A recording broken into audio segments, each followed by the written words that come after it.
Respect. Show some respect. That was my wife. Okay. Oops. If everyone can please turn on their microphones.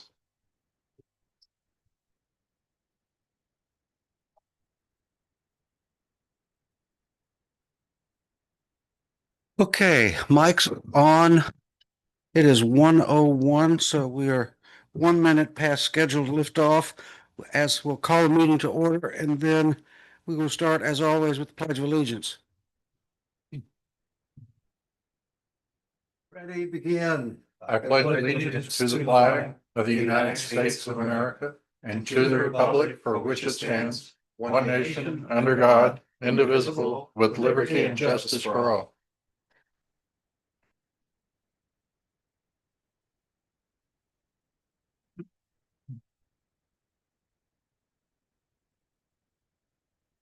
Okay, roll call. Clint Nelson, Chair, here. Bill Stewart, Vice Chair. Here. Pete Hensley, here. Oh, Pete's all right. Patty Townsend Smith, or alternate Hayden Hamilton. I It's see. not key. Okay. Alternate Chad Williams. Okay. We have 1, 2, 3 out of 1, 2, 3, 4. So we have a quorum. We do. And do we have anybody attending by Zoom? Anything on? We have no members of the public, sir. Okay. In that case, I do not believe we need to seat the alternates. The alternate, Chad, I hope you will stay. Your presence is always welcome here, even though I know you have nothing else to do. You go ahead and be here with us. Item 5, additions, deletions, amendments to the agenda. Start as always. I got to do that too. Bill, I got to turn this thing off. Yeah, turn it off, turn it off. It's so complicated just to turn it off. Okay, all right. So, start with the staff. Do you have any additions or deletions to the agenda, Constantine? None? Okay. Members of the committee, any additions or deletions, changes to the agenda? No. Okay. So I'm looking for a motion to approve the agenda as presented. I so move. Okay, Second. okay, so Hayden moves and Bill seconds. We can do this. I could, since there's no Zooms, I can just Correct. do it. Yep. Okay. All those in favor say aye. Aye. All opposed, no. Carries.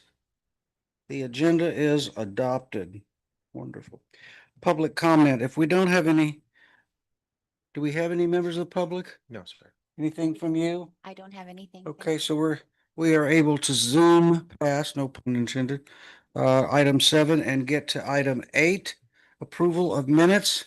All of you had an opportunity to see the minutes that Therese and her team prepared, and it was a fairly elaborate set of minutes because we did the budget at the last meeting, and so there was a fair amount to cover there.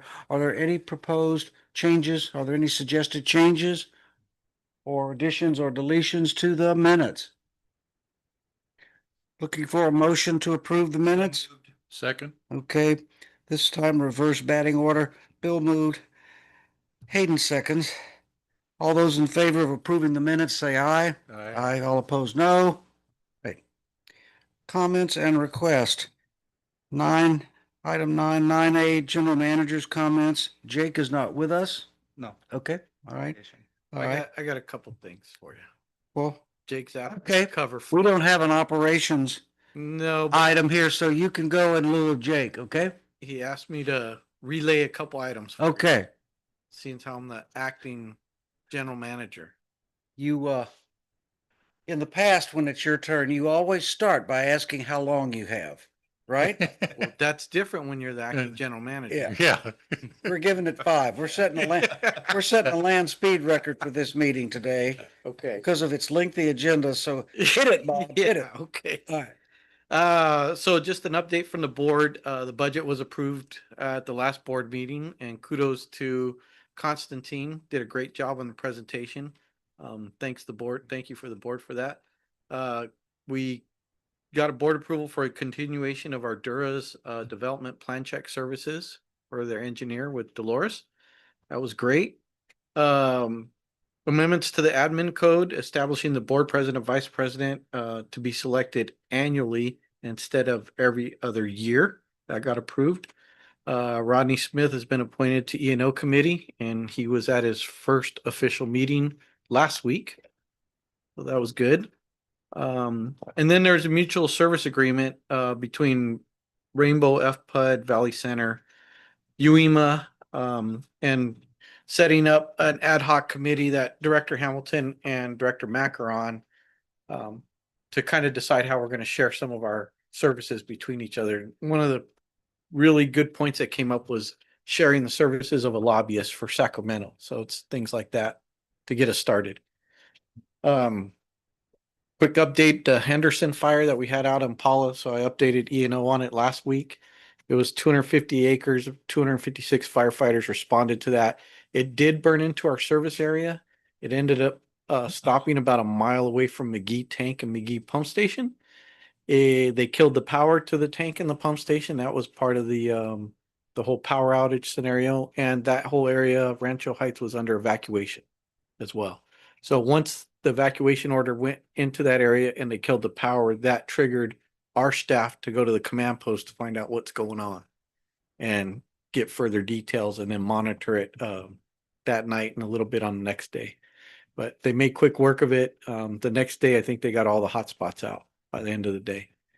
I've heard a rumor how it was started, but I'm not going to perpetuate that rumor. You just did. Yeah. Yeah. But yeah, our response was good. The tanks were already pre-filled. McGee tank was pre-filled for the shutdown anyway, so that wasn't really an issue. And we have a backup generator at McGee Pump Station now. So the power out technically was not an issue for that. And then last thing I have is the treated water shutdown that we're in that started June 1st and ends on the 21st. With the rain and the cool, wet winter or weather we've had, our demands have been bottomed out. They're just now starting to pick up. This whole time, we had so much water in storage. We were at 80% of our storage was full. And on Thursday, we actually shut off the connections that bring the water from the northern part of our district to the southern. We just had too much water down here. We actually shut them off on Thursday. And we just turned them back on, I think 3 out of the 4 today. The fourth one that we haven't turned on is King Ridge, the new interconnect with FPUD. That's still off because we still have a little too much water. That may come back on tomorrow. But so far, we're doing really good. We haven't had to use any other interconnects. We're not struggling by any means. We're doing okay. And if we can get to this weekend and beyond, we'll be fine. But so far, looking good. I think the weather played a big part in it for us. That's it. You were under 5. You did it in 4. Like That's 2.5. good. Yeah. Excellent. Outstanding. Any questions for Robert on his his acting general manager report? I have one. Please orient me.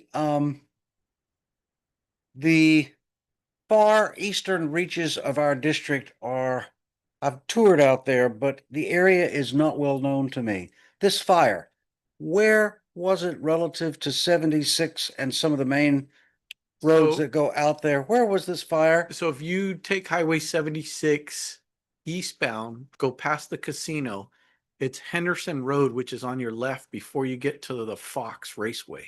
Oh. And there's a shooting range out there. Oh. Henderson Road is on that shooting range, and there's a canyon. That canyon Goes out toward Gomez. goes up towards McGee. McGee, I'm sorry. McGee Road is on the east side of that canyon, and that leads all the way up to McGee Tank. And I've been to McGee Tank. I know Yeah. where that is. So- Vaguely, but yeah. Half of the fire burned. Oh, here he goes right there. So when the fire got about halfway to its ultimate destination, it entered our service area, but we have no infrastructure right there. We don't have pipes, we don't have homes out there. But if you look at our service area boundary, probably burned a little bit. This is our boundary. The fire started down in this area, made it into our service area right here. Where's 76 Oops, on that map? Let me share On the this. left. Down at the bottom line.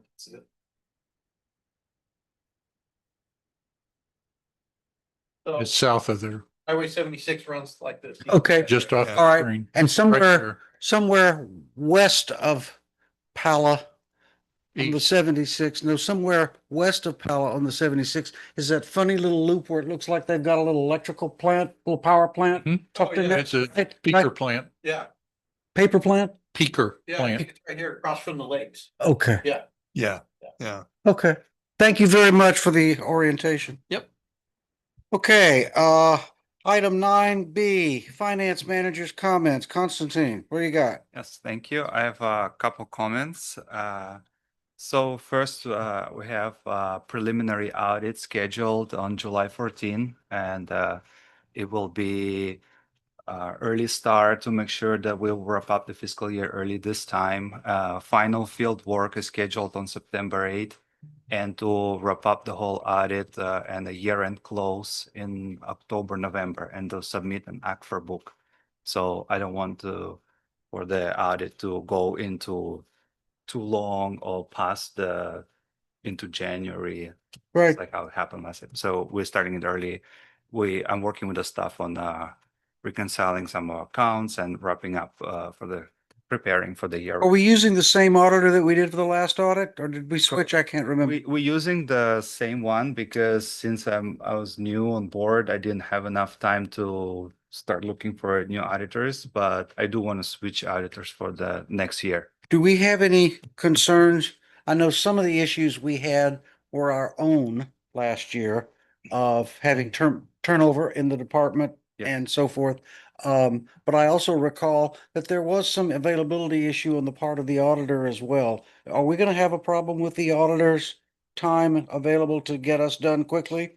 I hope not. They've been pretty responsive with me, so Okay, so far, yes. all right. And that is why I'm scheduling it early. So in case Good. they have any issues there. And from my experience, one thing with auditors, once you schedule with them, they will make sure that they will make themselves available and that we need to provide them all necessary documentation for them to start reviewing it. If they will get those documents late and then it might fall into their calendar where they have already. They can't get ano- to it. They Yeah. have another client and they can, and that leads to delays. So that is why I'm making sure I marked on my calendar, okay? And then July 14th, September 8th, we'll have all the documents ready. And There's a lot of busy and prep work involved in getting ready and getting through an audit. Do you have adequate staffing in your department for that? As I recall, you had some key vacancies that occurred before you got here. Yours was We one did. as well, but yeah. yes, And have those positions been filled and do you have staff? positions have been filled and I have staff. We have Okay. sufficient staff and And they're up to speed? up to speed. I don't foresee any issues. Yes. Okay. And we have some new staff and I reviewed their work and it's been very good. Bank reconciliations were on time. We don't have any delays in monthly financial reporting. So, Good. and those are primary factors that you can see if finance department is on schedule. So yeah, Okay. I don't see any problems over there. Okay. So we're gonna try to have a warm and fuzzy feeling about an early audit completion, right? Yes. Okay, it'll be a outstanding. Positive thinking, Excellent. yes, and we're looking into new ERP systems. I want to change our financial system, the one that we use for recording our financial transactions. Currently, we have Infor Public Sector, from vendor Infor, and the system is not adequately designed for needs of water districts. So I want to switch to another ERP system that will be specifically designed. So the system that was purchased before, very expensive and it has a lot of modules that are not necessary and that we don't use. It adds more complexity and our staff ends up instead of using automated reconciliations, it's all being done in Excel because the system hasn't been implemented up to the standard. So it doesn't really work for the department. So, yes. And I've met with some other, our neighbor water districts and with FBOT, they're going through the same thing. They're doing, I think they're going with Tyler and they're implementing that system as well. But we're looking at several options. And would that be the subject of an RFP? That will be, but we're not planning to implement it too soon. So it's just in early stages. You're right now. giving us a warning. Okay. Yes, I'll and alert. there will be no additional budget needed for now. I don't see any need for that. Are most There of won't us, be conversion costs? There will be conversion costs, but as soon as we're just getting quotes right now, we're in early stages. You're very preliminary at this stage. You're Yeah. doing your investigation. That is correct. It was one of the first things that I investigated when I joined Rainbow. I reviewed how the system works and find some weak spots and reviewed with the staff what are their concerns and complaints about the system. And so we're trying to Put your RFP together, improve those. RFQ, excuse me. Yes, and the conversion cost will be needed, but it will be most likely in fiscal year 27. So after this budget, so that would be our goal. And I would think 27 is 2 years out, or are we on 26? we're on 25, 26 now. 25, 26. Yeah. So you're talking about a year. 26, 27 or 27, 28? Yes. Yeah. Which, It would yes, be- yes to which? Yes to 27, yes. To 27, 28. Okay. 26, 27. 20, next year, in Next other year, words, next next year. fiscal year. Next Okay. fiscal year. Yes, because we're still in this current fiscal year, 25. Yeah. In my mind. So Yeah, it's next fiscal year, yes. Mhm. Question, would security concerns prevent acquiring software that has AI interface? Not that I know of. That may Curious. be a met question. So yeah, so we've brought up some of these questions up every time the vendors have told us that they use AI, and basically it's the model that they're using that has to be just available only to us, right? That's where the data is stored and things like that. So most of the ones that did have AI, whether it's the document management solutions or things like that, when we brought up where is the data for the model being stored, it's just for us. It's not made public on. closed system chat. versus open. Yeah, exactly. That's what they're promising us, that this is not going to be available. But it's not going to be on an air gapped system. So it is in the cloud and it is hackable, right? Just like any system is, it is in the cloud and it is hackable, right? Yes, but so are all of our current That's systems. what I'm saying. Yeah. There's no difference there. So just be sure we're, Yeah. Yeah. Just my- So we do like some of our vendors do provide like some assurances for data breach. for like security measures that they have taken for Okay. things like that. If they're processing any banking or credit card information, they have to have a PCI DSS certification for the credit card companies even to allow them to do any of that. So a lot of this information is, protected by a lot of regulations. Usually those, That we doesn't don't make me, want. that doesn't make me feel good, but that's okay. Yeah. Not sure I'm a big fan of lots of regulations and who's writing them. Well, but that's okay. The last CrowdStrike issue that we had, we Yeah. discovered that our billing software was using it. I was happy to know that they were using it, but it did bring the billing software down. So Bill, were your questions more along the lines of data security and data breach security, or were your concerns more along the lines of AI deciding what our financial report should say and what it should do and taking charge of making certain kinds of subjective decisions rather than leaving that to the humans? Which was your concern? It's B. B? Yeah, Okay. it's not A. It's, I think the data breach, as you just described, is more controllable. It's subject to a lot of regulation. The other side of it's, The decision making. it becomes interesting. Hopefully, all it does is aid the board in identifying options. And staff and, you know, kind of thinking through the future. Those kind of things that might be valuable, but depends on how much you expose the system to AI and whether or not that's valuable enough. And the extent to which we ask the system to make some decisions for us in terms of Yeah. categorizing transactions, for example, Yeah. categorizing revenue streams, for example. And so I think it's good that you expressed that concern and raised the question, and I'm assuming you guys are all over it like white on rice, right? You're on it, you're Yeah. on it? Mhm. Okay, good, good, good. Okay. All right, we'll move on. Anything else, Constantine? One more comment on mine is that we're doing a rate study right now, and as budget has been approved, I submitted the budget to our consultant, and they will be providing their recommendations to us pretty soon. So we'll maybe in the next. And they're going to 9 take a months. good hard look at ag in that rate study. That is correct. And I also met with Farmer Dwayne. We had a 3-hour meeting, and Kirk Court. Got we off lucky, discussed. huh? I think there is a special commendation award coming to you. For that one, yeah. No, Dwayne's a he good, was very Dwayne's a happy. good guy. He cares. He's, Yeah. I think he's a little offbeat, It was but he cares. He cares. good for me to learn as well, and all of his concerns. And so we're reviewing the agricultural rates and. To wit, I have a request about the rate study. Mhm. Okay? Because this is something that I really do care about. My concern is that we continue to hear a drumbeat for reducing the cost of water for agriculture, right? Mhm. We hear that drumbeat. Great idea. We need $14.5 million, not counting water purchases, to Mhm. pay our bills here. Right. That's our run rate.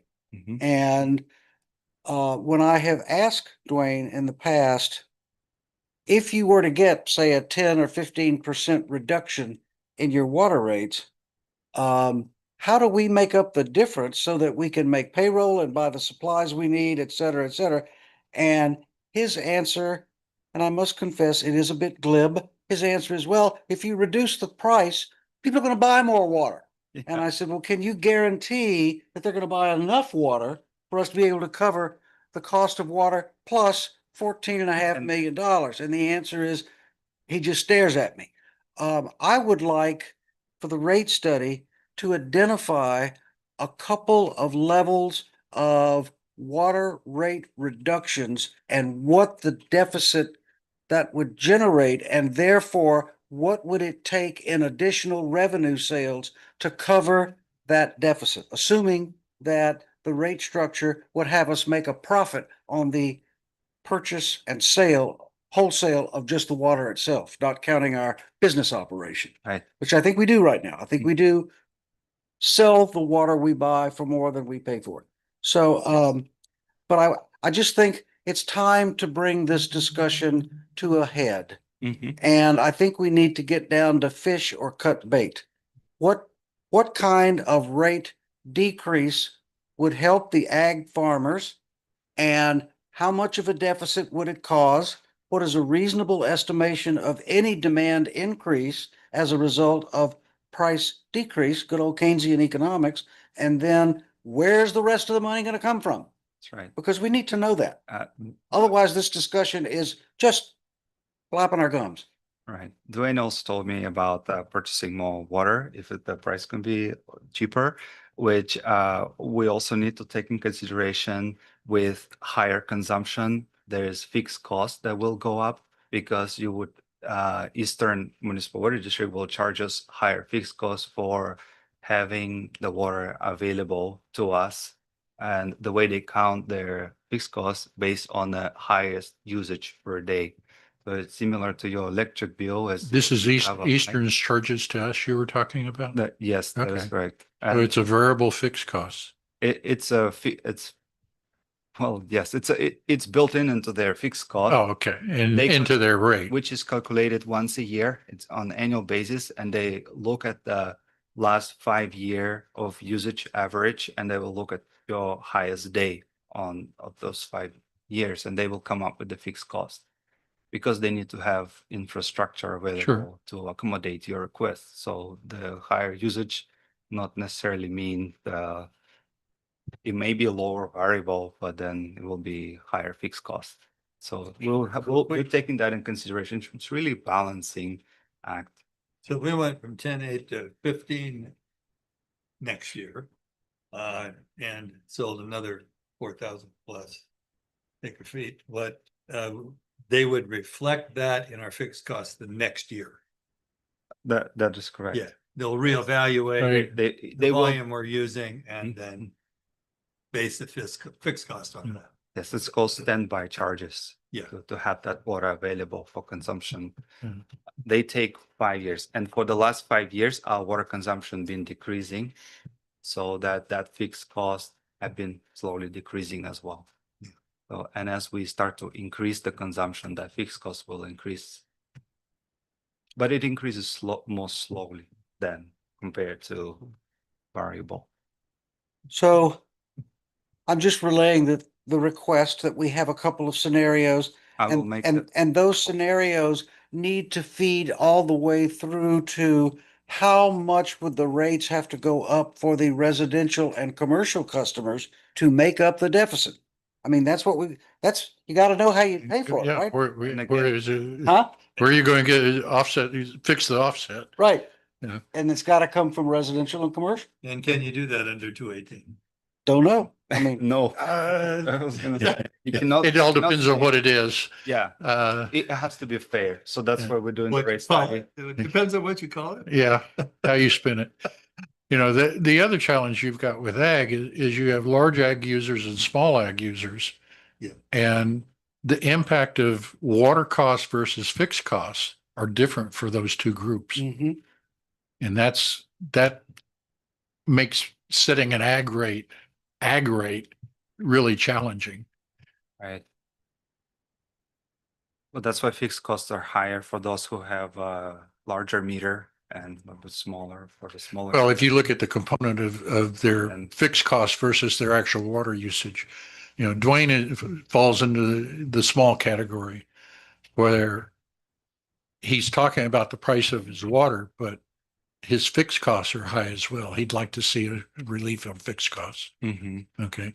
We have other users that I've forgotten what, I think one of our largest ag users has a 4 or 6 inch, you We know, have couple. and they pump water like crazy. So they're more concerned about what's the cost of the variable of the rate, actual water than the fix.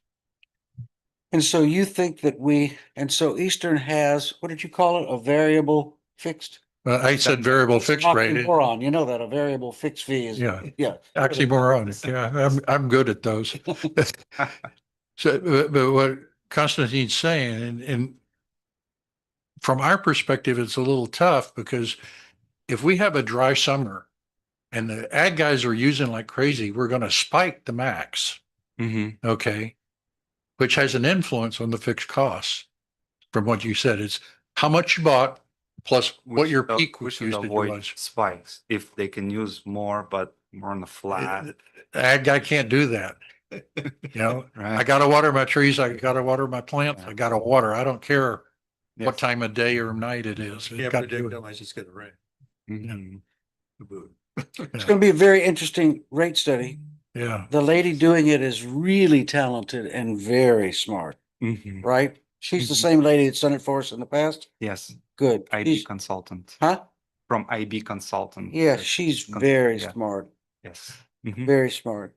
Okay, good. So we are going to then look at scenarios where ag rates go down and What's lots the of impact? things happen, Yeah. right? I mean, lots of things happen. Their use goes up some, but probably not enough. What else needs to be done? What other, prop to whatever it is, does it apply? Does it prevent us? And where do we make up the shortfall and who gets affected?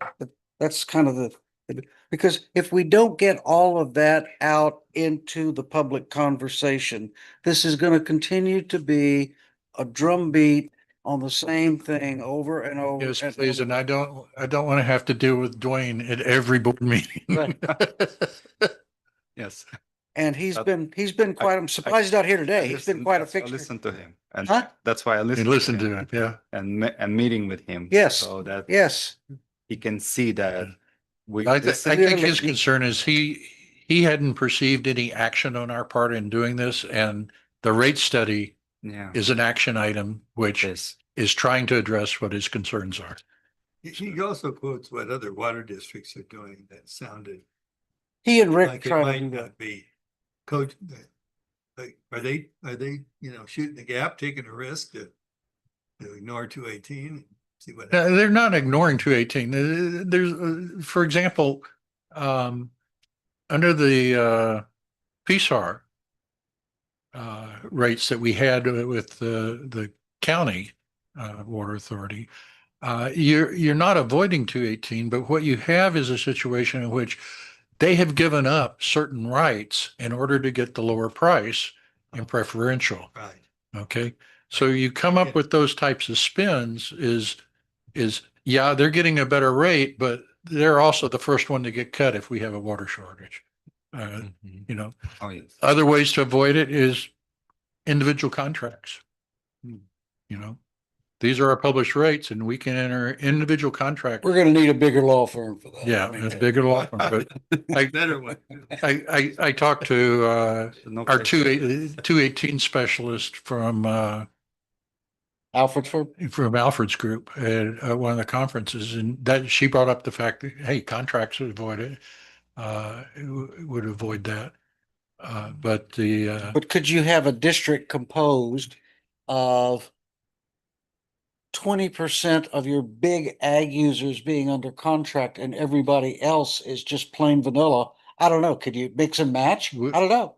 technically we could probably legally sign every individual customer to an individual contract. Yeah. It'd be an administrative nightmare. Oh. Constant. Oh, that's why I was saying, maybe you just You pick and choose. skim. Yeah. Yeah. But, all right, well, And there are other ways to avoid those conflicts. Like I said, you know, PSAR, you're giving up something in order to get a better rate. Yeah.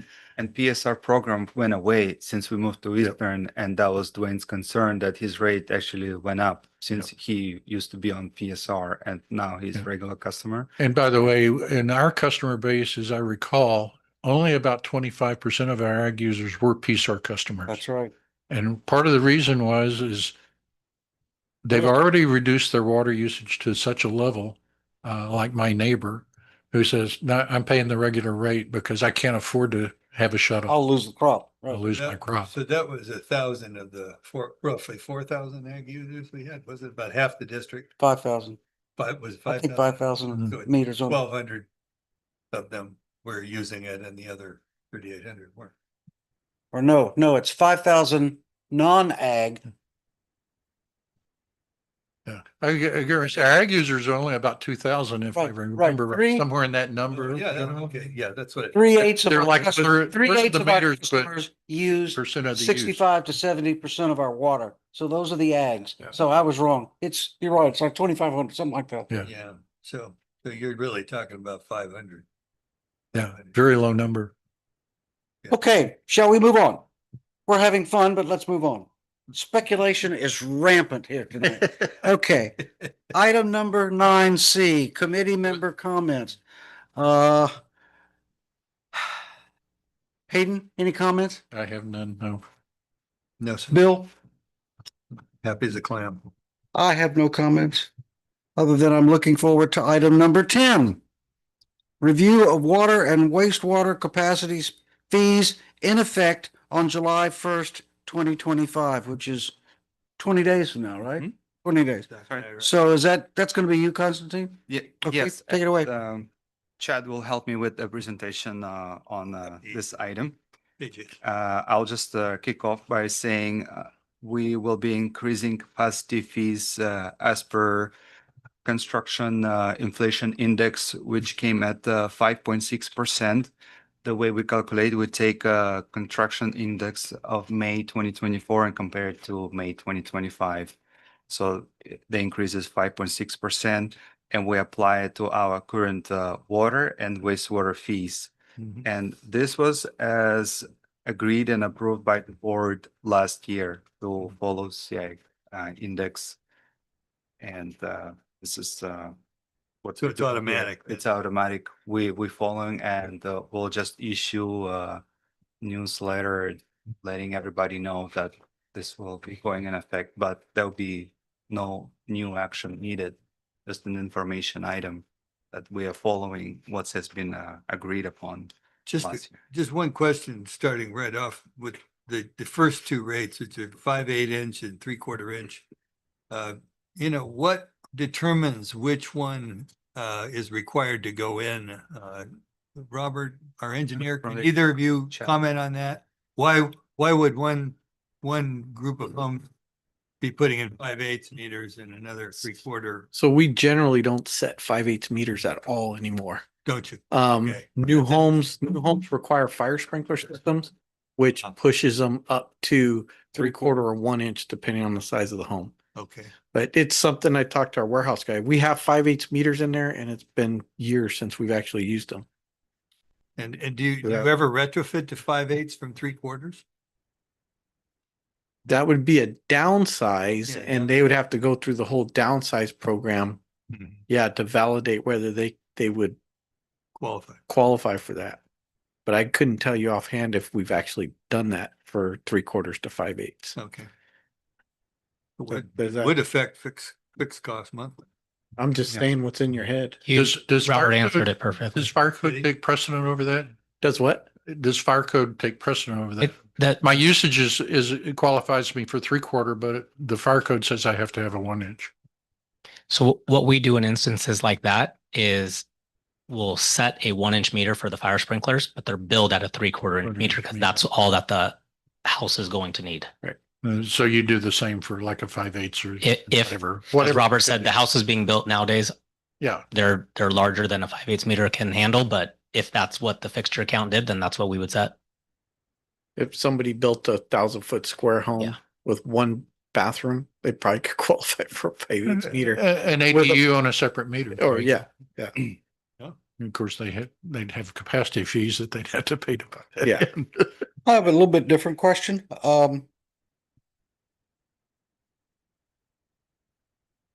What is her name? The lady that does the rate study? Andrea? Huh? Andre- Andrea, yeah. Did these numbers come from a rate study that Andrea did? How did we get these numbers? No, it was approved that by the board last year and to follow construction index for the increase. But initially determined, I believe it was by the IB consultant, right? That The board didn't just make these numbers up. I mean, they had an origin somewhere. And I Didn't we just do don't- I don't recall when There was she rate did her study last 2 or rate 3 years study that ago. they did this. Because our wastewater rates were below county average. Yeah, it was a cost of service study Yeah. that was completed. Yeah, Um, I don't remember who date did on it. it. Yeah. But it compares our rates to the surrounding districts, right? What do we Mhm. charge for service? So that's where a lot of this comes from. So and it has to be updated according to the cost employee salary. So let's say we send an employee out after hours to turn somebody's water on. They didn't pay their bill, but they want their water turned on. It's 8 o'clock at night. We actually charge them the cost of that employee to go out there and do that work, right? So over the years, as the cost of the employee increases, some of these fees have to increase. Otherwise, we'll always stay in the negative.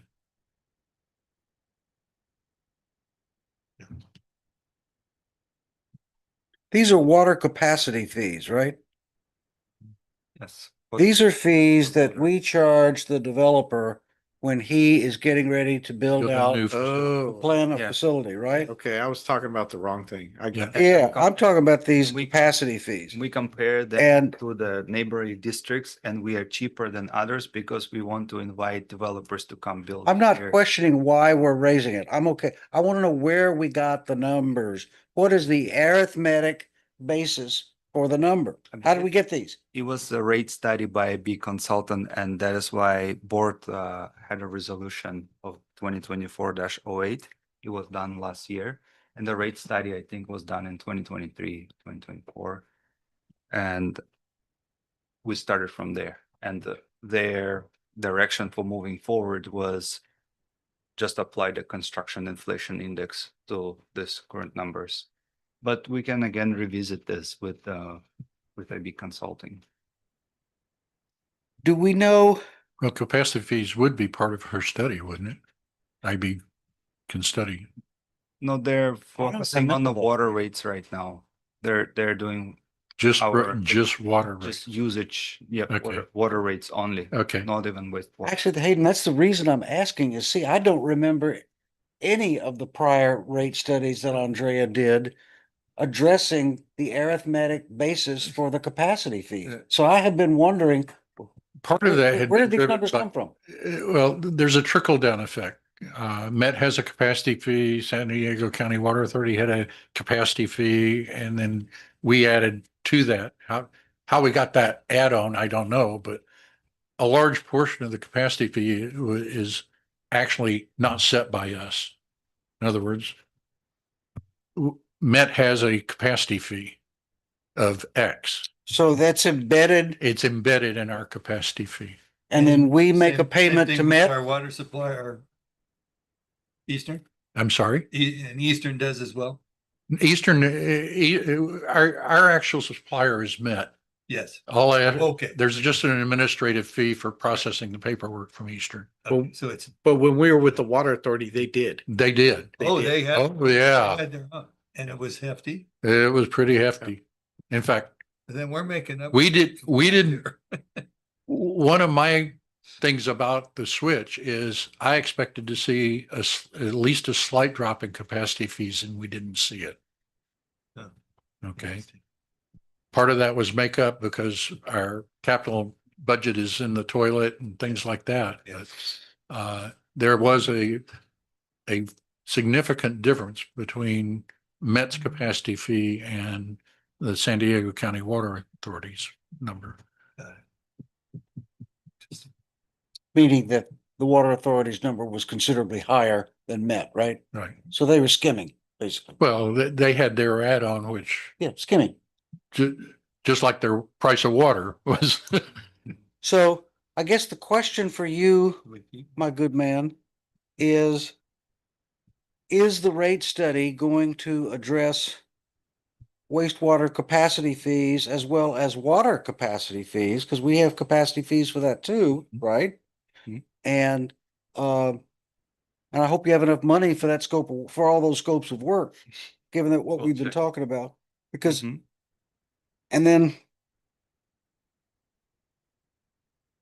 for me, finally, I don't really understand. I mean, I know it's convenient, but I do not get the intellectual basis for assigning capacity fees on meter size. Seems to me capacity fees would be assigned on some other better totem than meter size. But meter size has become our convenience Yeah. for everything. Yeah, but again, that's not dictated by us necessarily. I mean, if Met has a 3-inch capacity fee versus a 1-inch capacity fee, it's hard for us to say, well, we just have a generic capacity fee. Which You could- don't know what the mix is Which going could to be. be, which could vary according to the volumetric expectation of each unit, each residential or commercial unit that's being, But Included. that's the capacity fees, right? So Yeah. if you have a 1-inch meter, that hole in the water main says that if whatever size it is, 3/4 inch for a 1-inch meter, that's the capacity of water that you're allowed to take, right? under how That's much what- pressure? You put more pressure and I Right. put more liquid through it. It doesn't matter Well, pressure. It's the- based on forecast number of units on a monthly basis. So on a 1-inch, it's 55 units is a typical. to not override them. Maybe. There's a number I've seen, I don't remember where, that basically says if you expect to use so many units a month, then you need this size meter. Okay. So it's the volumetric water that's flowing through that meter that determines the size of the meter that you need. Well, obviously, if you had a 1-inch meter running 24/7, We have some. virtually Yeah. 24/7, they're filling ponds and they're whatever they're doing. That's one thing. We- Then we there's have the some of 1-inch we- meter that somebody wants just in case. And they're willing to pay for them. Yeah. Is there anything that has to do with looking at all the 1-inch meters in the region and coming up with some kind of average usage that feeds into these numbers? It- I know. Okay, so But, what it comes the- down to is you need a simple measurement, don't you? The alternative to that, Bill, would Yeah. be if we set a capacity size for a meter and you as the customer or ratepayer are constantly abusing that you get your meter upsized. Okay. And there would be a capacity fee associated with that change, just like you do with downsizing. Okay. But we don't have that policy in place today.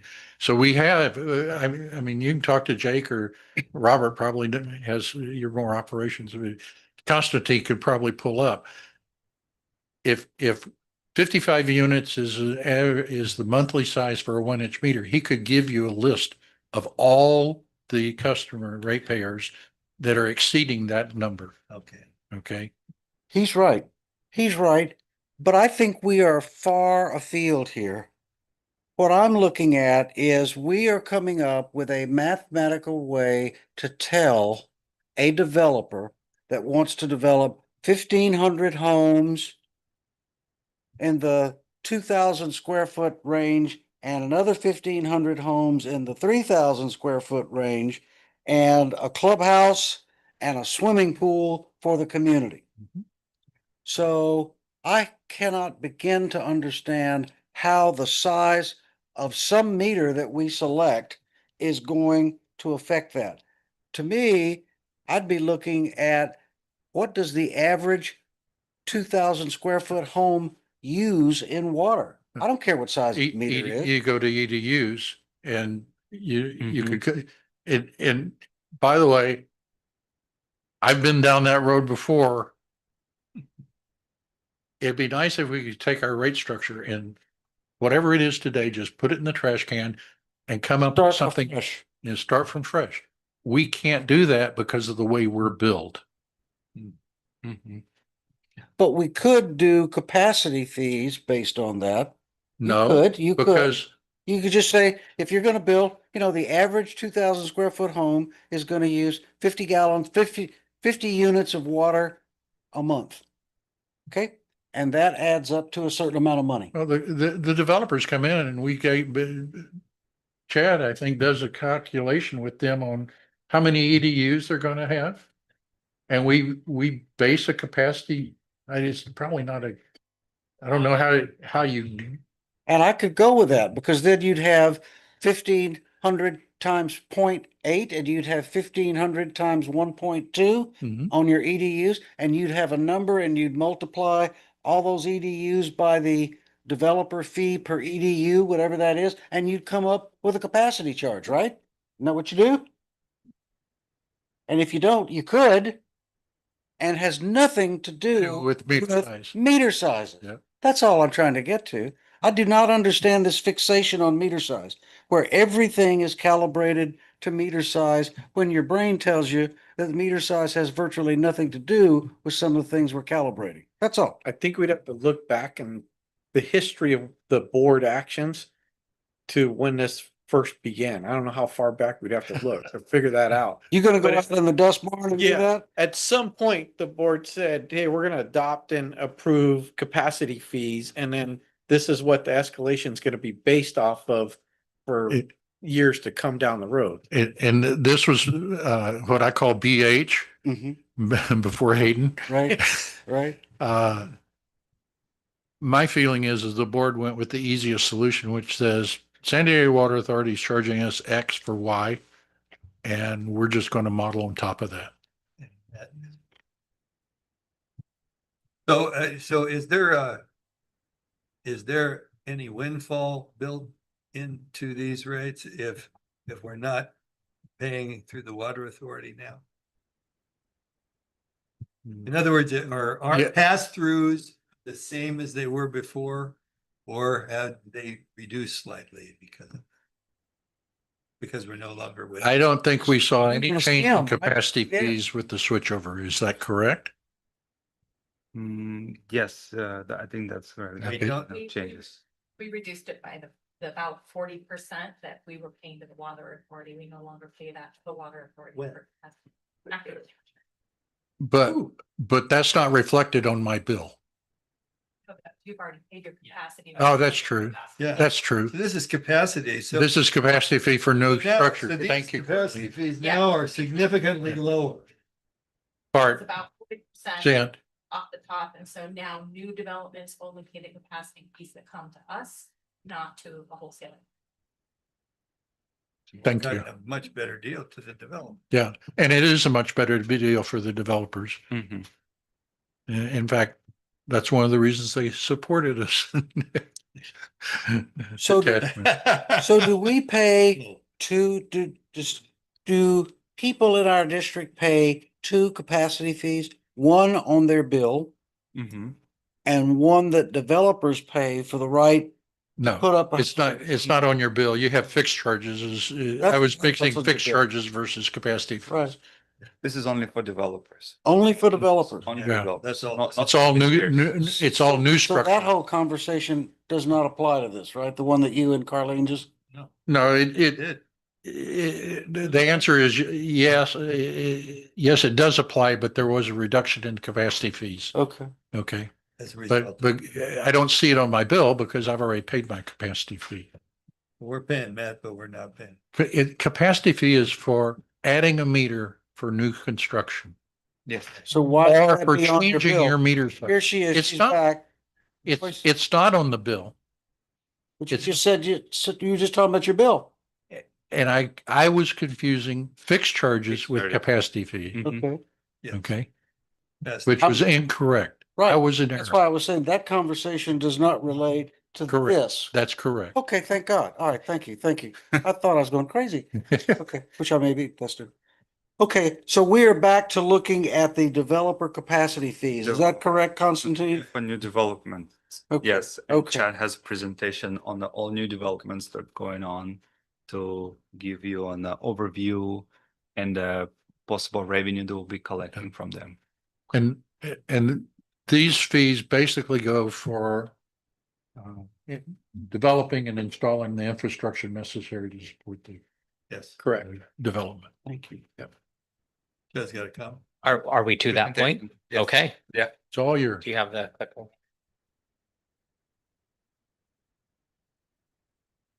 Lent, is that clear as mud? Huh? Is that clear as mud?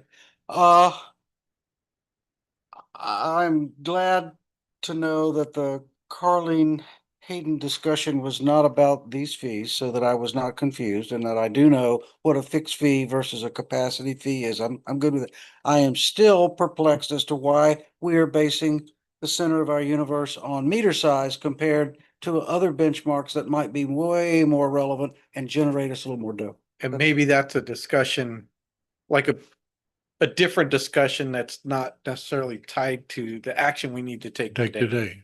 today. Okay. Yeah. Okay.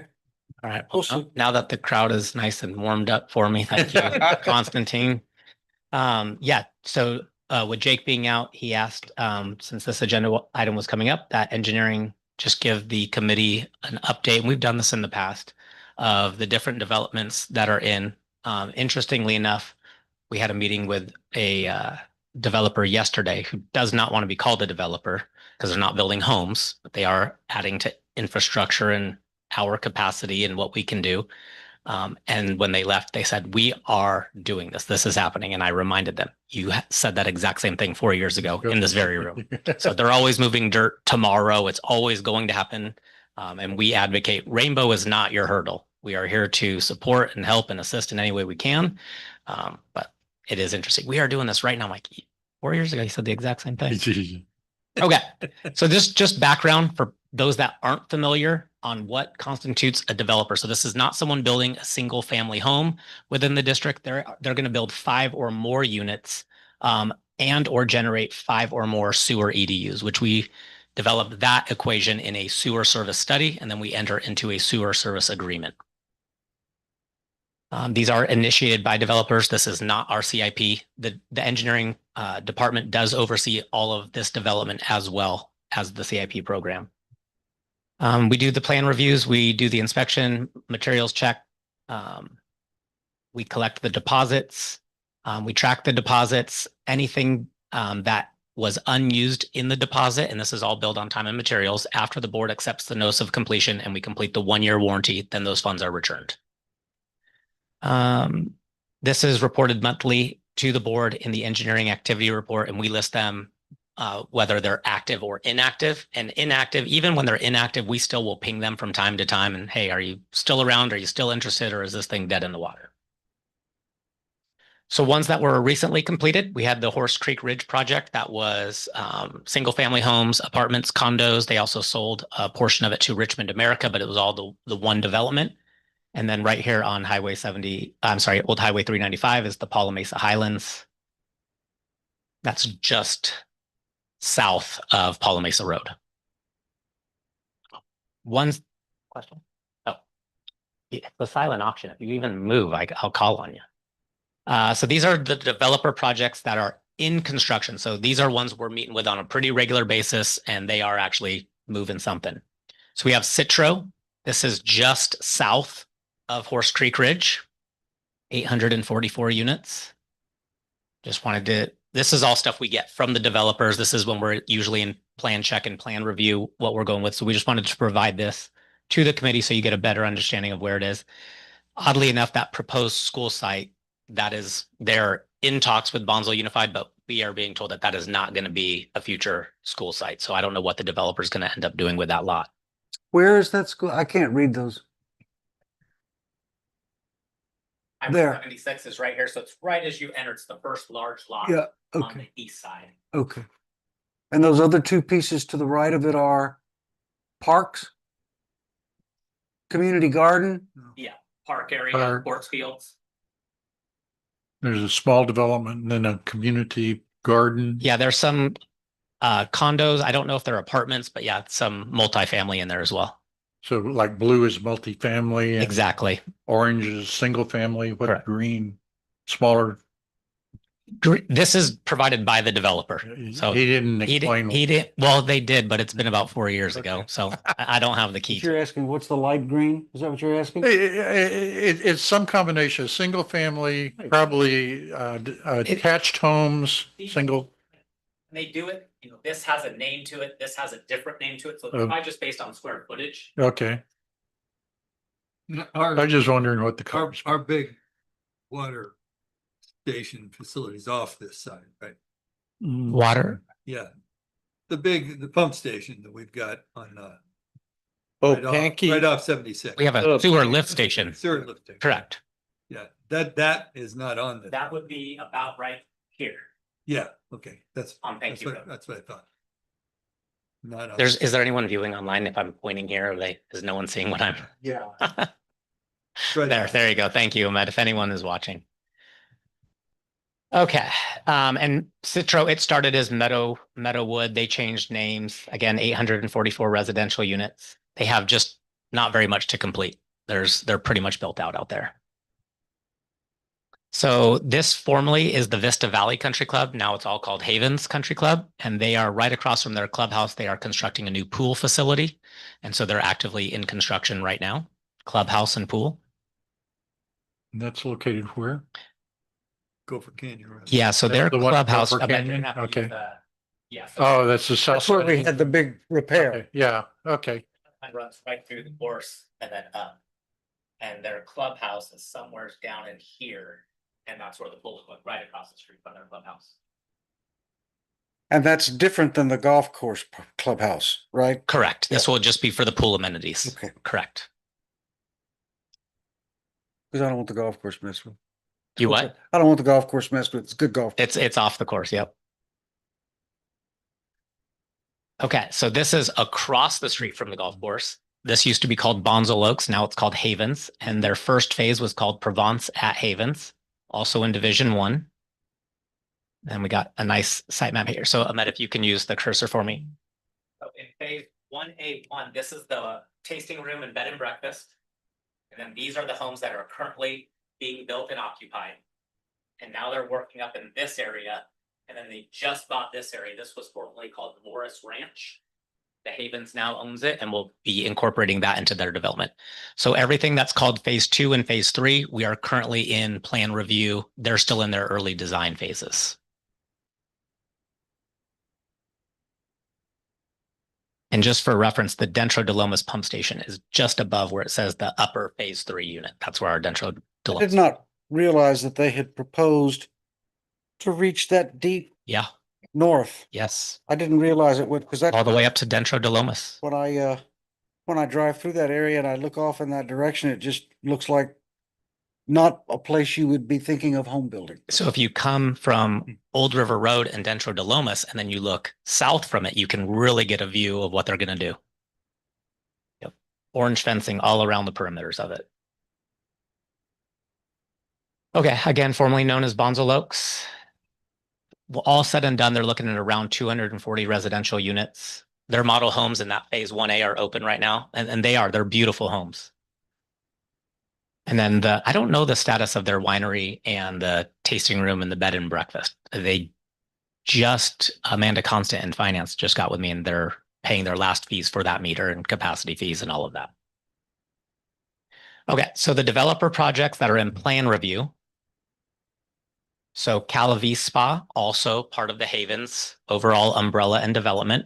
They are working on some expansion. They've gone back and forth over the past 5+ years of expanding the wastewater system, doing a private treatment plant, how they're going to send it, and ultimately their sewer service study, which we're finalizing our review right now, is saying they're just going to keep it as is. They're not going to build as much as they thought they were going to build.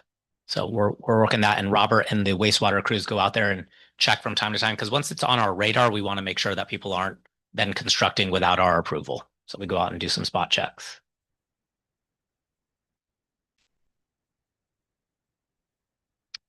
Paula Ranch, that was called Campus Park West. Many people still call it Campus Park West. This is the one that is struggling right now. This is if I can point to it, the bridge to nowhere Yeah. right here. Easy. There you go. Everyone knows it. This is originally, that bridge was constructed and the lot was bought by Hewlett Packard, and they ultimately relocated to Rancho Bernardo and abandoned this site. It's been turned over a few times. The developer who now owns it will span both sides of Highway 76. The very most northern part of that is on their phasing is called industrial, but it's also the most impacted and would require the most mitigation. And so they're thinking they're probably never going to develop that most northwest corner of the project. They are currently being held up with Caltrans right now. They've made it through a lot of different hurdles, the County of San Diego, Rainbow Water District, fire, but Caltrans, you drive over it, you drive over this bridge right here. Caltrans is requiring a left turn pocket into the, and that walking too much. Thank you. If you Say we drive get too people fast, sure. you won't even know that bridge is there. Covers a small little, goes over the top of a little tiny creek. It's just a transition from asphalt to concrete and then back to asphalt, and it's that fast. And so Caltrans is requiring a double left turn lane because the single lane that currently exists at Pankey Road and 76, they are concerned that the volume of traffic for both the residents and the commercial site will back up into the I-15 corridor. Mhm. The problem is for the developer, this bridge, as Robert said, if you blink, you've driven over. You didn't know you drove over a bridge. This bridge does not meet current Caltrans standards for an expansion, which is requiring the developer to build a new bridge, which they are battling Caltrans with. So, Because they have to widen it. Live Oak Park Road all over again. Okay. Worse. Worse, yeah, because you're starting fresh. so that's where this one is. They're frustrated. We've What had kind of some, mitigation do they have to do up north? I haven't looked into that too. They said it was so much they're just going to leave it undone. They have no interest in even pursuing it. So I don't know. Well, if they reduce the industrial, then their traffic load would go down and they would probably could get by with. Yeah, they want the light and heavy commercial. They're not really looking for the big industrial portion. Okay. So here's what it consists of. This is all conceptual. We have a draft sewer service agreement with them that the board adopted about a year-ish ago. And it has some contingencies in there, but nothing has actually been mapped out. We don't actually have, this is what we're going to build and where we're going to build it, but this was their best educated guess for it. And again, you can see it does span both sides of Highway 76. And then that little blue sliver up there, that's where they're saying we're probably just never going to build that. Okay, Ocean Breeze Ranch. This one has been in the works, I've been told, since the early 90s, when it was Vessels and even someone before then. It is now Ocean Breeze Ranch. There is a home builder who did purchase everything with the exception of the equestrian area. That is still owned and maintained by the original owners. But Truemark Homes is the home builder, and they have hired a slew of engineering firms working with Rainbow and the County of San Diego and Fire and everybody else on grading and infrastructure plans of all sorts. So they're working. And again, when we talk with Ocean Breeze Ranch, the goal is to move dirt this August or September. When you say everything but the equestrian, or are you talking about only the stabling facility? Correct. The stabling facility is still under private ownership and will not be part of the housing community. So all those pastures and things that you see as little squares on that map are going to be developed. Yeah. This is the horse stables that did not get sold. It's everything else you see. So it's outside. Oh, the blue is Yeah, not been. Correct. sold. Okay. Correct. So here's a better overlay. This was what was in blue just now. Okay. And this is where they'll build. So you'll come in off of West Lilac. They'll have two entrances. Is it that thing? Jeez Louise. They'll have two entrances off of West Lilac. Planning areas 1 and 2. Planning area 1 is the most dense. 2 is slightly larger lots. And then planning area 3 in the red is a total of 15 estates. It's 14 that are grouped together. And then 1, this is Sullivan Middle School. The 15th estate is somewhere like way down in here. And it's huge. But those 14 estates are 5-acre lots. Yeah. So they'll be big. Those estates are the only private road within Ocean Breeze Ranch, and they will have access through Doolin to Highway 395. All the other roads in planning areas 1 and 2 will be publicly maintained county roads and non-gated, and those residents will access from West Lilac. And then this is what they're thinking right now. The planning area 1 is 144 lots, planning area 2, it's about 90, and then the 14 lots on 5-acre parcels. There's actually a 15th, but it's, I don't even know how many. It's ginormous, and it overlooks the Sullivan Middle School. Oh, okay. That was Hillside Estate is 24 acre size. There you go. There you go. So that's the 15th, 24 acres. There'll be 2 public parks. They'll have some private parks, some open space. So we're working with them a lot. We have a bi-weekly meeting with this developer at the developer's request to ensure that everything is staying on schedule for them. We're talking 450 units here. It was like 470, 450. Yeah. Yep. And then again, just what they're looking at. All this is developer provided. That's everything on Ocean Breeze Ranch. Paula Mesa Market. This is where Nessie Burger is and the Paula Mesa Market is. The owner of that whole lot wants to build a very large fueling station and do a tenant improvement for all the buildings. The only thing that would stay pretty much untouched is Nessie Burger. Everything around it gets redone. We have met with the developer's representative several times on where would sewer flow go, would the lines on site be public or private, and so ongoing. It's been very quiet with them for a while. Typically, again, we must meet with the district. We need to meet with you this week. It's go or no go. And so we make time. They get their map renewed at the County of San Diego, and then they go radio silent for several months. So, we meet with them and we have deposits on all of these projects. And so staff isn't charging to our operating budget, we're charging to the developers, and they're well aware of that. A little bit more of the Paula Mesa market and just kind of where it sits. And again, what they're almost a 5,000 square foot gas station with a convenience store. This one just hit we didn't know anything about this until, Robert, did we meet with them? Was it last week? No, it was this week. It was yesterday. No, because Jake was still here. So it was last Monday. We met with them. They scheduled a meeting. We thought it was for the Thoroughbred training facility. Yeah, that was the other. It was San Luis Rey Downs due diligence meeting. We've been meeting with San Luis Rey Downs Thoroughbred training facility for years. And so we met, and I'm like, wait, what? And Robert's going, how long have you known about this? I'm like, I'm finding out right now like you are. So there is a potential out-of-state developer that is in its due diligence phase to possibly buy this lot. And if they do it, they want it to be about 130 single-family detached units right there on the corner of the training facility. These are the tennis courts It's the on empty Camino del lot Rey. on what, where second, all apartment, all those high density housing and before there's an empty lot as you come up to the downs. And it's just before that. Yeah. Yep.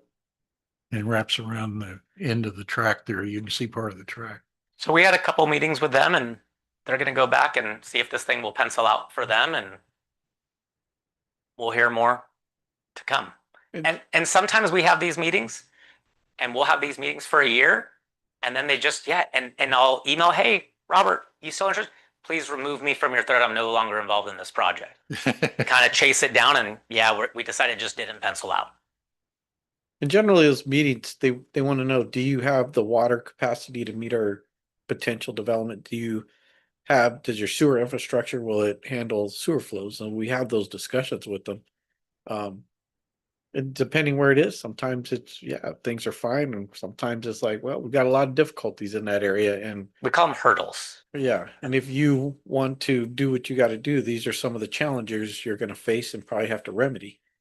So it's not the case of where a developer comes in and they get rubber stamped, they build something, and then we figure out later, oh shoot, our system can't handle it. Now we've got to raise CIP funds to make it. We tell the developer, hey, you're going to impact the system in such a way that it's not designed for what you want to do.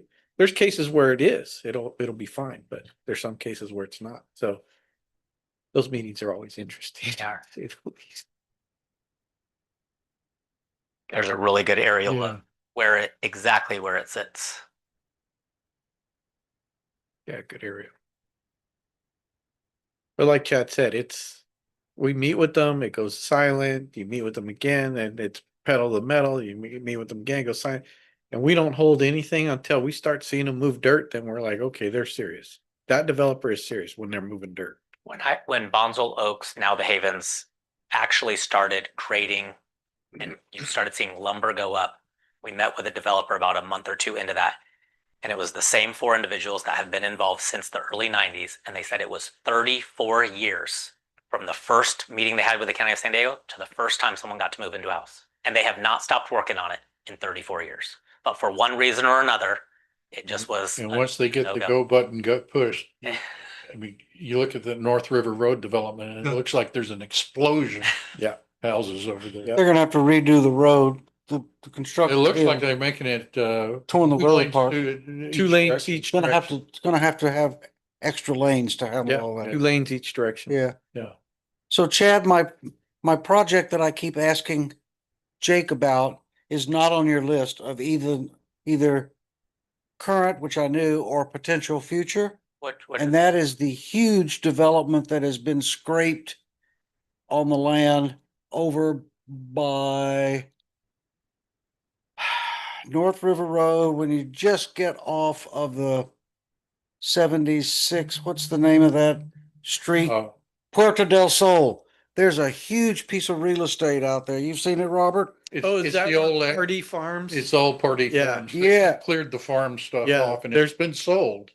But we Yeah. know it's probably more than likely some investment firm, but we haven't had any reach out No to one's anybody. contacted us Nobody's yet. 'Cause contacted us yet. they've done everything that you would think you would do to make that not be an ag site. Okay. They've leveled it, they've Well, graded it's it, pretty level anyway. They've just Yep. basically cleared it. They haven't removed all the tanks. I all was that, there yesterday. all that tank, all those irrigation lines, all that piping, tubing, Still there.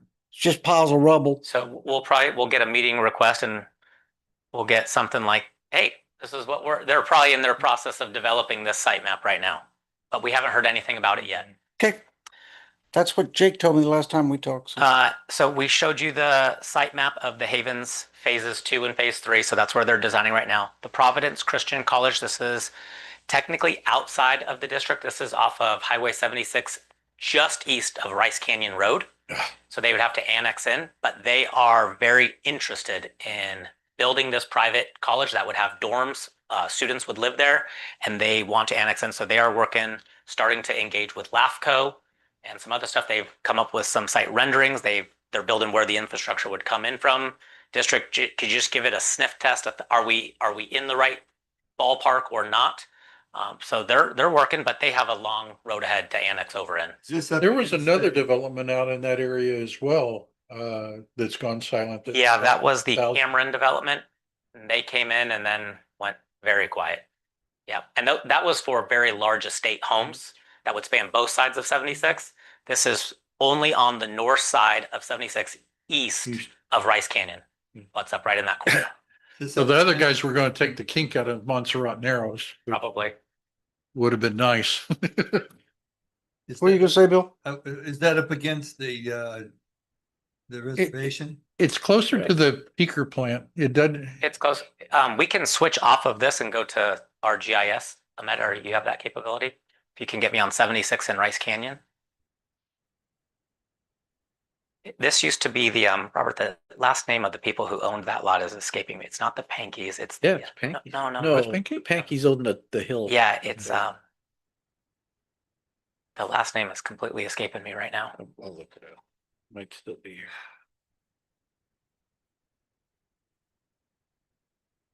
Med's gonna get us over to Nobel. What was that? Fritz. It was the Fritz property. Hmm. That's what it was.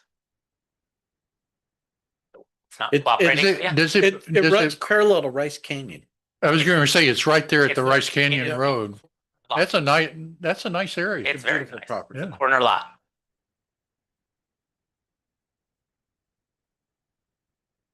Ahmed, when this happens to you, you just make all of us feel human. Is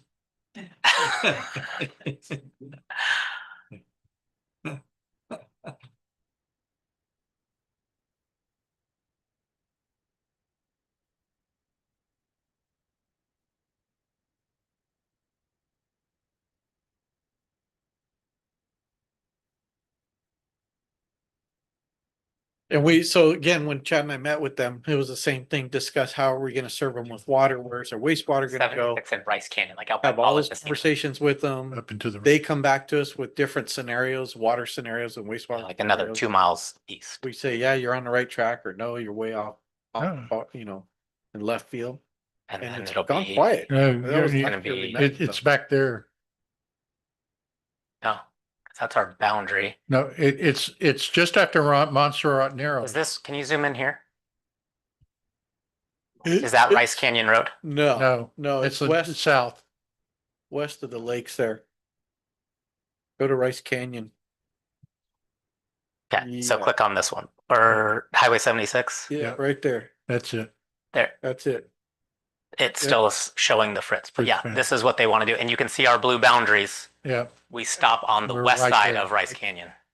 Ahmed, click on the lot above that. I think that one's included too. Yeah, that one right there. Cause that looks like the homestead. isn't it? It's all the same. Yep, Yeah. all the Yeah. way down. So that lot's included. What about the next one north? I don't think so, but click on, it. Let's see.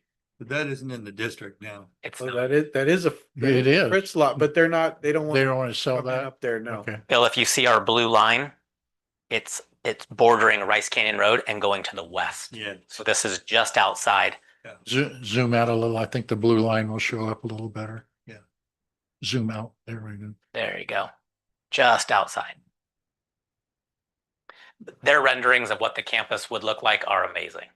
So, and we've let them know again, Rainbow is your biggest advocate to get this annexed into our district. Horse Creek. So Left. it would only be Correct. logical that they have to annex in because Valley Center can't service. Correct. And San Luis Rey doesn't have the infrastructure. So. Yep. But it's the LAFCO process to do so.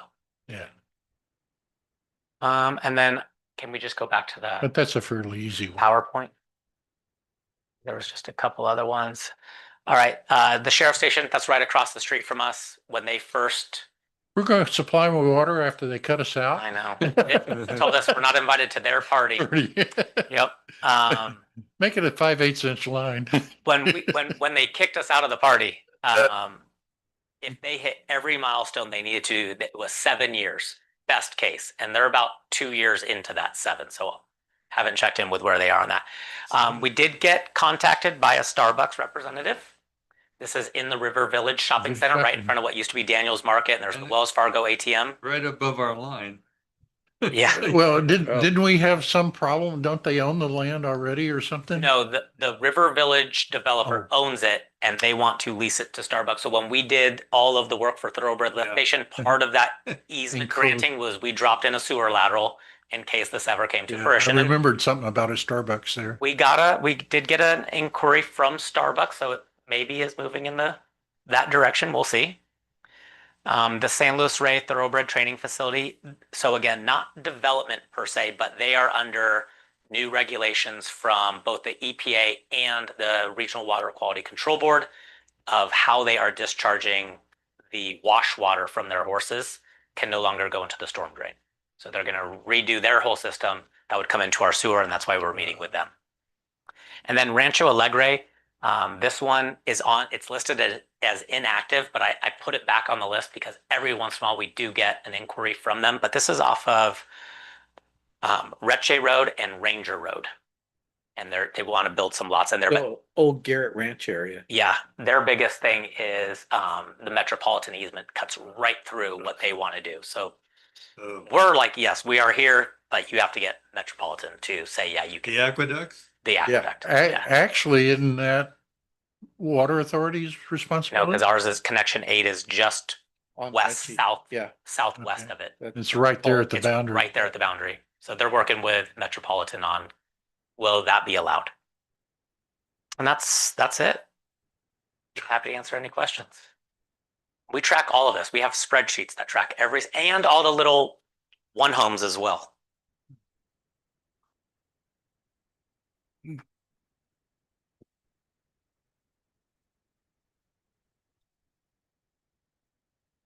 So in active development right now, we're looking at about 13 to 1,400 EDUs.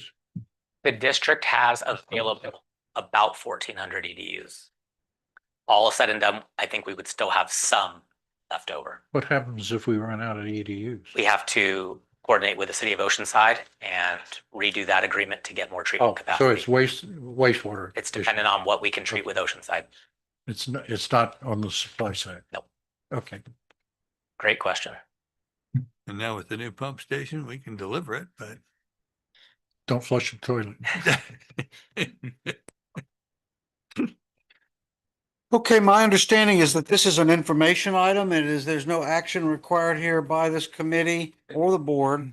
It will go to the board as an information item. It'll go to the board as an information item. Fine, good. And,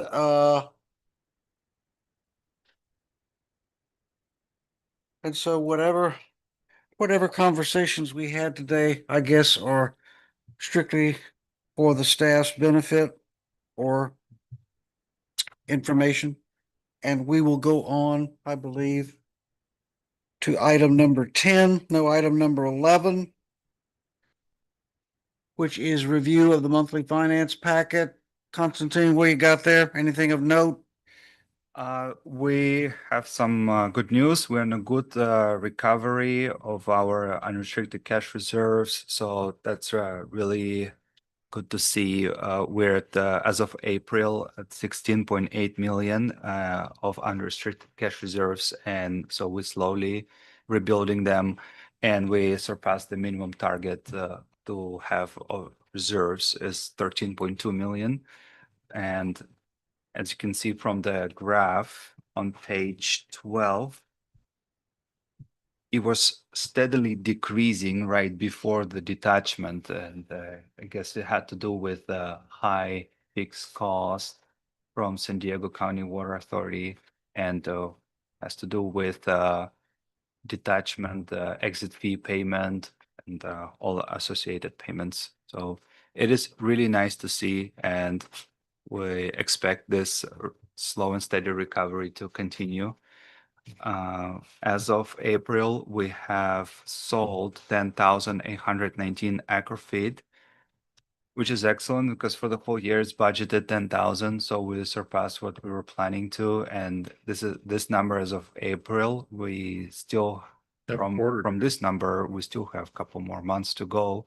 So I'm estimating we will be at around 12,000 or 12,500 of acre feet for this fiscal year. So it's really a good year, and we really needed it for rebuilding of our reserves. So there's some of good notes right there. And for expenditure side on the budget versus actuals, we are where we needed to be as of April. There's nothing extraordinary to note there, except you'll see extra additional revenues coming in because of higher water sales, and will be increased operational cost or increased purchases of water cost that associated with the higher water usage. Will most of this excess go into our reserve funds? We are rebuilding at the speed about 1 million of $1 million per month. Well, I mean, we've essentially met our budget, so we're in what I call the cash cow region. Right. We've got all this extra coming in, so to speak, that can be applied in different ways. We still have to pay for the water that we're Sure. buying, and then we have a net revenue that's coming in, and that's going into our reserves to rebuild. Okay, that. so most of it's going to reserves, the excess. Right. Okay. And then we will make loan payments. So we need to save up, and then we'll make loan payments. We pay them twice a year. And then I'm planning to make unfunded pension liability payment, CalPERS payment in July, and make a prepayment for the whole year. So the way you're able to use CalPERS savings versus for this current fiscal year, we're not using those savings. We're paying monthly, and you ended up paying more because of interest. And it's really good to have extra savings and extra cash, so it will help us out.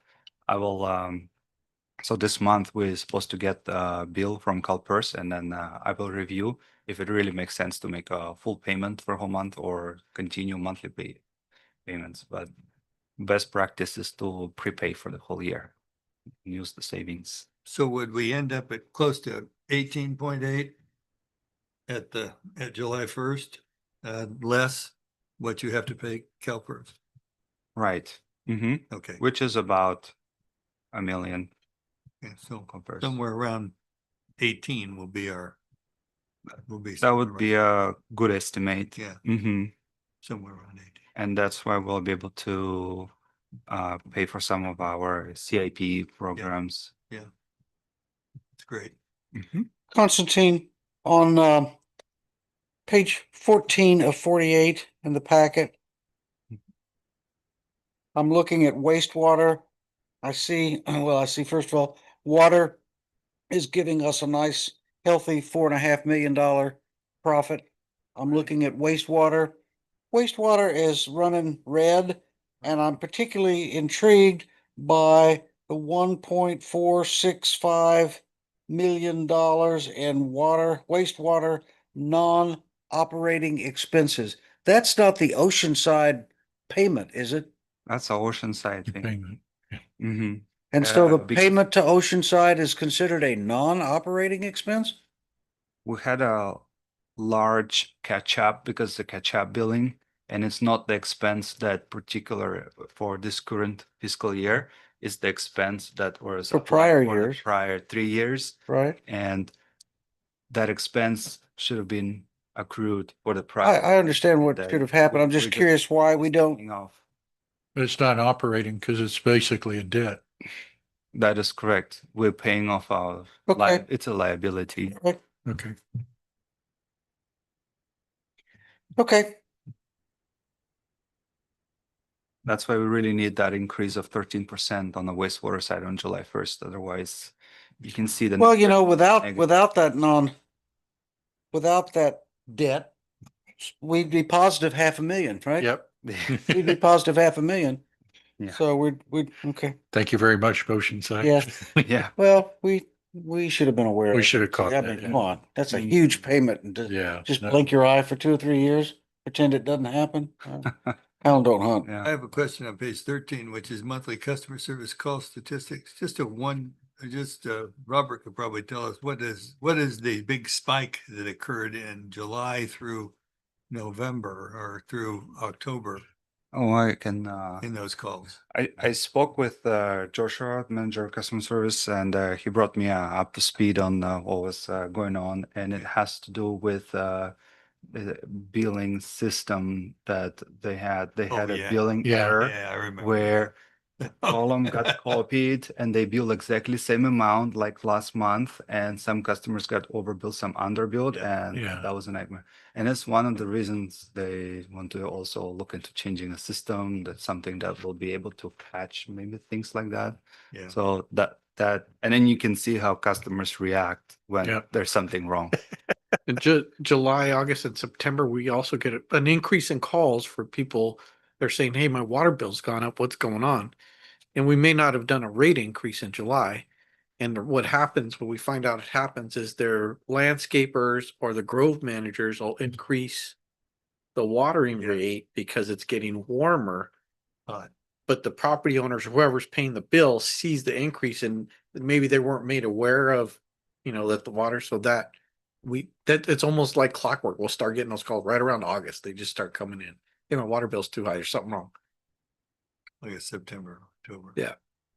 Well, at our house, you're looking at the landscaper who determines the clock on the irrigation system.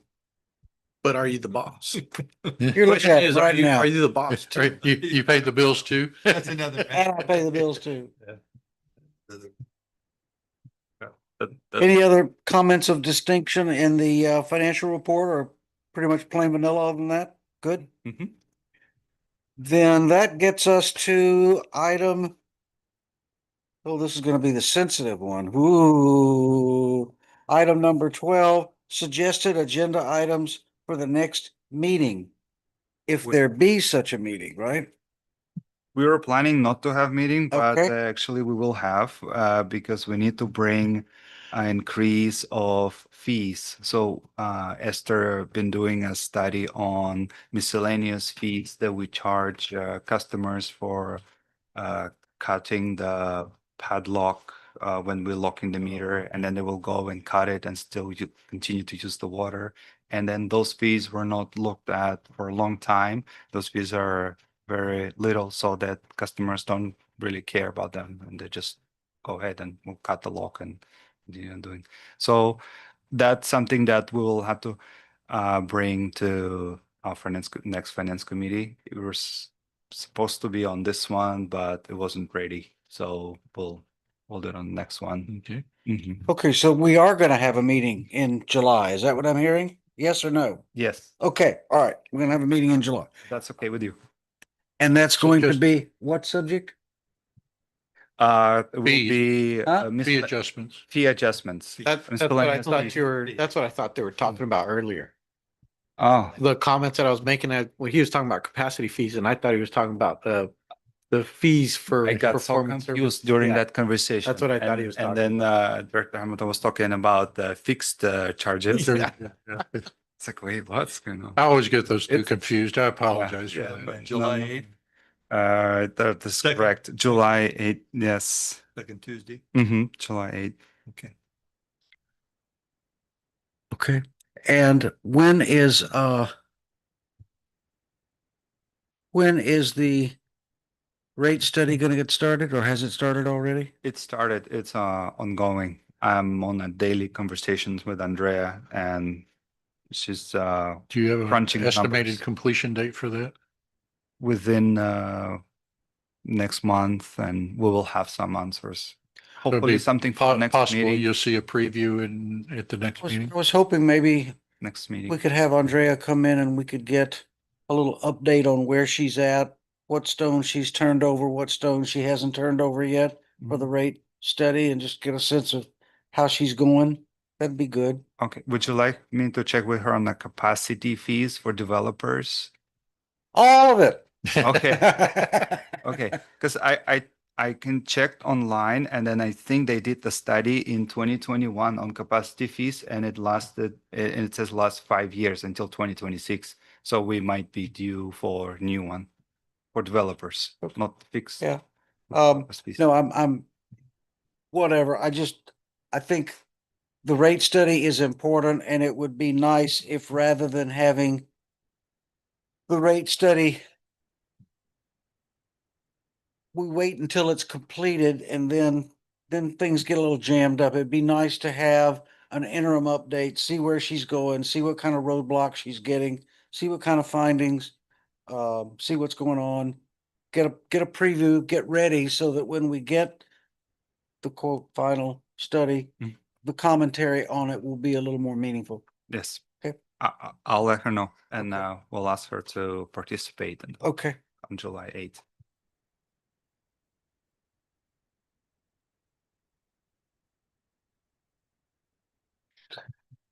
So those are two perfectly good topics for July 8th. You have an additional one? I don't know your name. I apologize. Oh, I'm Carol Wilson. Carol Wilson. Okay. Carol's here as a prospective member of this committee. And Patty, Carol, the reason I asked for that is Patty has asked me to put consideration for Carol to join the committee on the next meeting. Funny you should ask. I was just talking to Carol about that, and she indicated to me that she was hoping that, did you say in the August timeframe that we would do something, but would July be okay? Yes. Because you know, if we do it, if we recommend you in July, Carol, then it has to go to the end of July board meeting. And so that would make you a bona fide member of the committee for its August meeting, which is going to be the second Tuesday in August. Does that work okay for you? Okay, so we will put Carol on the agenda as well.